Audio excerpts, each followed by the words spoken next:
at the crux of everybody's blockage, let's say, whether it's a career in business, if you're trying to get to a certain financial growth, or you're trying to get to a certain career level, or you're trying to be an athlete, right? You're trying to be the most peak performance that you work with. You're a check practitioner. You work with like probably some of the best athletes in the world, and the little bit that separates someone from being an Olympian and hitting, I'm sorry, I should say that again. The little bit of difference that separates someone from hitting the podium and competing in the Olympics is all mindset.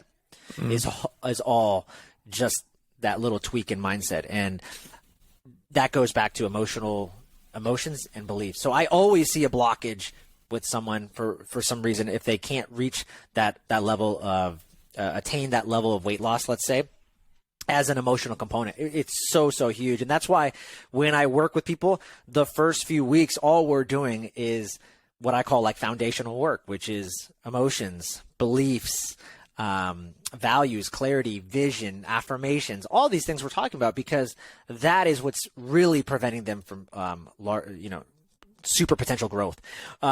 Another thing that I've got to experience over the last couple of years that I thought was really neat is, and I'm not sure if you're familiar with emotion code or body code practitioners. Really stems to there's a Dr. Bradley Nelson. He wrote the book, The Emotion Code, and he's the founder of that type of system. But same thing with him. He said, I got a chance to interview him, and he said, Joel, with any patient I've ever seen that has cancer, there's always been an emotional blockage that's led to that. He's not saying that that's the only cause or the only driver, but he says when I remove these emotional blockage, because he does some form of resonance and some muscle testing, and when he's able to remove some of those frequencies or those emotions that get trapped in our bodies, that's the interesting thing. These emotions get trapped. They start to cause these reverberations in the bodies. They cause this dysfunction, right? It's just one form of dysfunction. Don't get me wrong. There's all kinds of toxicities, but we could argue that, hey, emotional toxins are a form of a toxin, not a chemical toxin, an emotional toxin. And so he has created this system, and he teaches practitioners all over the world how to remove these emotional or trapped emotions. Okay. And what he sees is he's got countless testimonials of people healing either in their family or just, maybe I'm thinking of this one story where this patient had neck pain for like 9 years, and he removed a trapped emotion, and the person's neck pain like went away finally after all these years.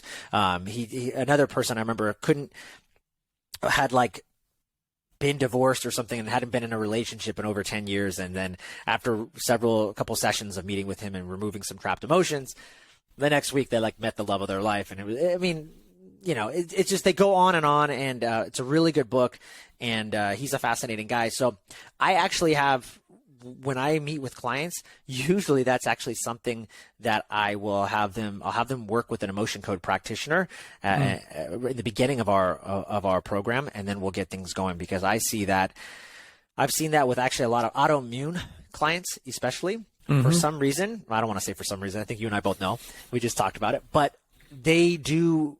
For people that might be listening to the show and thinking, no way. Well, I'm just telling you what I see anecdotally. When we remove these trapped emotions, clients that go through the same protocols for like autoimmune conditions that other people have gone through and got some great success, they do much better. The protocols stick. They seem to go through the protocols more seamlessly.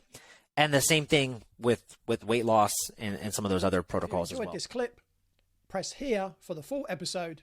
And don't forget to like and subscribe. Thanks for watching.